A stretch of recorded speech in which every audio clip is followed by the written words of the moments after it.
In keeping with the tradition of personal anonymity at the level of public media, the faces of AA members do not appear in this production. The people shown portraying AA members are hired actors.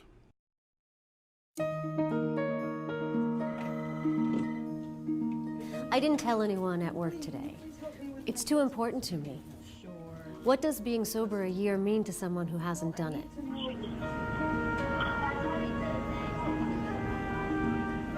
In AA, they call it your birthday. So tonight is my first AA birthday. My name is on that cake. I don't even like cake, and I'm acting like it's the most important night of my life. Well, considering how far I've come, maybe it is. After treatment, I started going to Alcoholics Anonymous simply because it was the only way I could think to stay sober once I got out. And slowly, by listening, and listening was hard at first, I came to learn about AA, how it worked and why it worked. And I learned that if your problem was substance abuse, there were other 12-step programs, but AA's only reason for existence was recovering from alcoholism. That it wasn't an organization to help people get jobs, and it wasn't an organization to help you solve your marital problems and financial problems. They weren't selling anything, they weren't advocating anything, they weren't trying to do anything except help somebody who wanted to stop drinking find a way to see to it that he never had to take another drink if he didn't want to. But this doesn't mean we don't welcome people in a very important way who have other problems. We all have other problems. Now, someone might have a problem with drugs or some other compulsion or addiction and also have a problem with alcohol. The only requirement for membership is a desire to stop drinking. If you have the desire to stop drinking, you belong here.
Call her, and that her function was simply to take me around to meetings when I got out of the hospital, so that I would feel comfortable, so that I had someone to go with.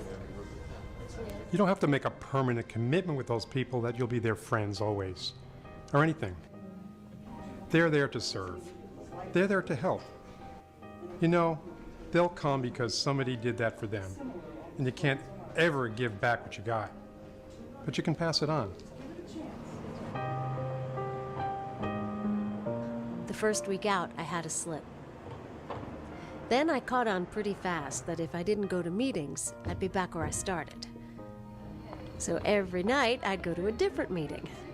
Some would be open meetings where everyone is welcome, and some would be closed meetings just for alcoholics.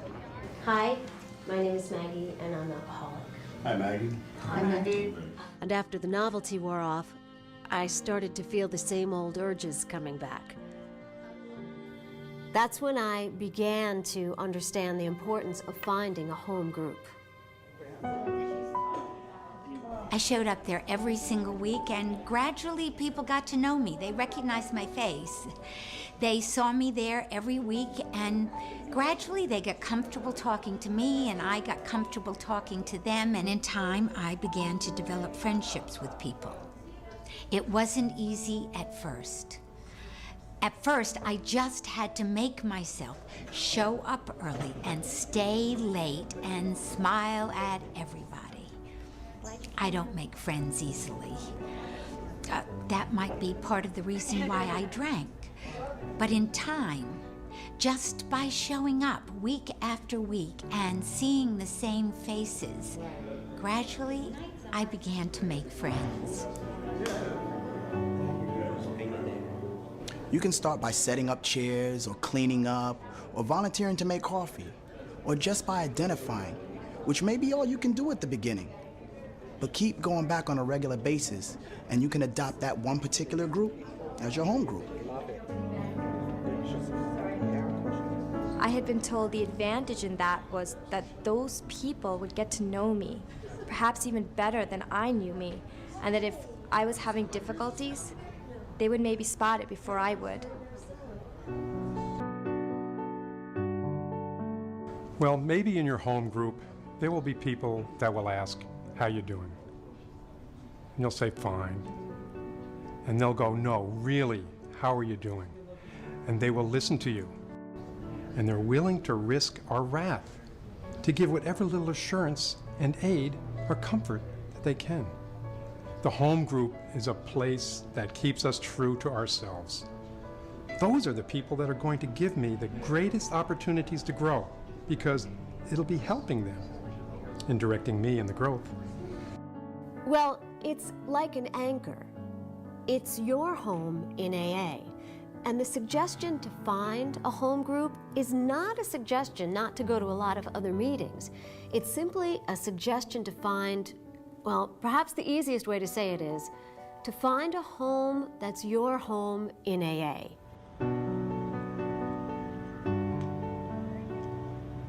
Once I got established in a home group, it was a lot easier for me to get a sponsor. And that was a big step for me in coming to terms with the changes I needed to make to stay sober.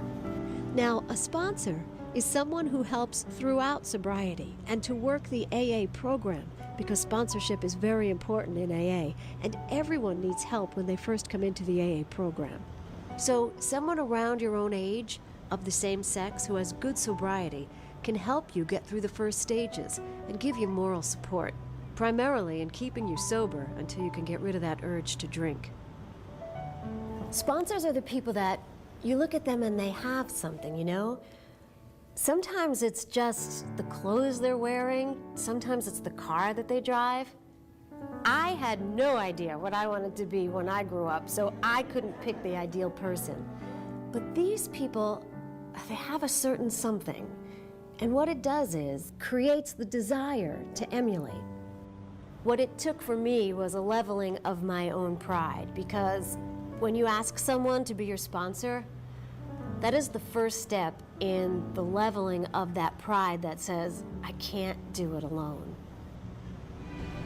You don't have to take the first person that you talk to, and they don't have to take you either. It's a fit where you try to mess and feel each other out a little bit and maybe ask a question and see what sort of advice you get, and see if you can live with that advice. I think it's something that should be done quickly. I don't think it's something you have to linger on for months or go to 1,012 meetings before you decide who's going to be your sponsor. Listen to the people, and when somebody starts to make real sense to you, talk to that person about being your sponsor, because you want somebody who has what you want.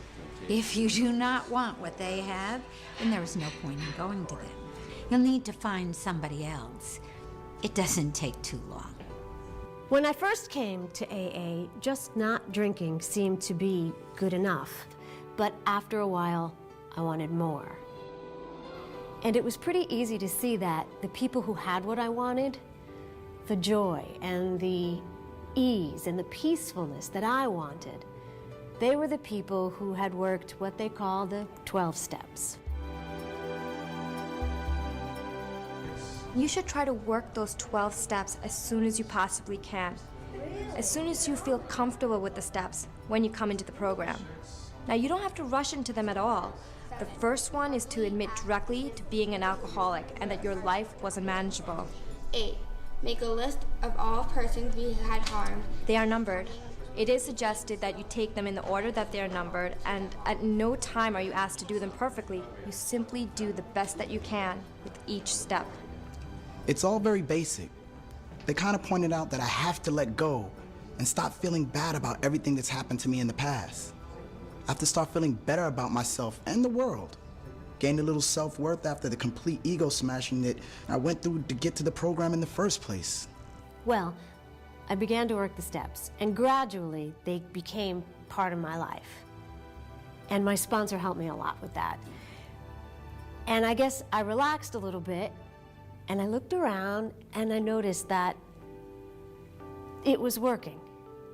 In spite of the fact that I'd never been a joiner, and I didn't believe in it really, it was working in spite of me. And there's a reason for that. Somewhere along the line in AA's history, through trial and error, they found that some ways of conducting things in the fellowship worked better than others, and they wrote them down, a sort of bylaws, and called them traditions. I'd hear terms like anonymity, non-affiliation, self-support, and they were just words until I really listened to what they meant to the members. Those who do not recover are people who cannot or will not completely give themselves to this simple program. Usually One might think because an AA meeting is held at a particular church that it's affiliated with the church or a religious society, or that it's affiliated with a particular treatment facility because AA meetings are held there and AA is discussed there as part of the treatment. But Alcoholics Anonymous is totally independent and totally separate from any other organization. And it's very important for AA that it be that way. I feel good inside that AA is self-supporting and can do that without going to the outside world and asking for funds. The program works because we do it ourselves. And I know, just from my experience, that's the only way it's going to work. There's also a sense of accomplishment if you're paying your own bills. So many of us came in and we had never been responsible for anything, and suddenly it's our responsibility to keep this fellowship afloat. Uncle Sam's not going to come in and bail us out. It's us. In AA, we come and we sit on the same level. No one's better than anyone else, and nobody is less than anyone else in an AA meeting. It's something you can feel better than I can articulate. Another reason for anonymity that I see is that there are some people that would prefer society at large not know that they're alcoholic. It might affect their job, or if they're young, they don't want their parents to know right now, or whatever. I mean, we just need to protect people's privacy with anonymity. And that's why I say at a lot of meetings that I attend, what you hear in this meeting, you let it stay in this meeting. And the people that I associate with, they practice that well. That's why they're my friends. Well, at least one reason. I don't break anyone else's anonymity. If they choose to do that in a situation, that's fine. But it's not my place to reveal that anyone is in AA. We are not cured of alcoholism. I went to some meetings in my husband's hometown, and my mother-in-law was most anxious to have me tell her who was at the meetings. I had to explain to her that, it's not for me to tell her who was there. That would be breaking the tradition. And so she had to settle for that. There have been celebrities who let it be known that they are members of Alcoholics Anonymous, and then within a few weeks, they might have hit the front pages again with a story about how they were picked up driving drunk or doing something drunk. People look at things like that and they think AA doesn't work. But what they don't realize, because of course nobody says anything, we stay quiet with ourselves, is when you come into Alcoholics Anonymous, you're walking into a room of people just like you. Listening was hard at first. People don't want their anonymity broken any more than you want yours broken. And I learned that So they're going to protect you, because you're going to protect them. So, a year has passed since I've had a drink, and I'm proud of me. Maybe the hardest thing I had to learn, and the most valuable, was As crazy as it sounds, you just don't pick up that first drink. And you do it a day at a time, sometimes an hour at a time. It's been the bravest thing I've ever done because I had to put my sobriety first and respect myself. And I needed to grow up to do that. At times, it was hard. But I didn't have to do it alone. And you don't either.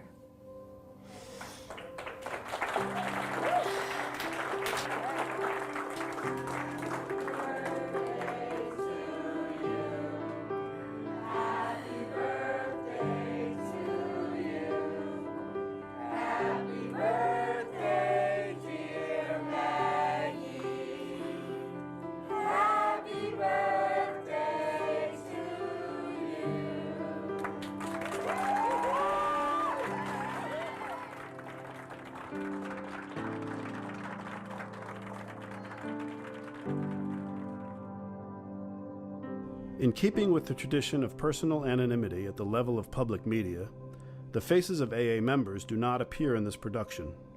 The people shown portraying AA members are hired actors.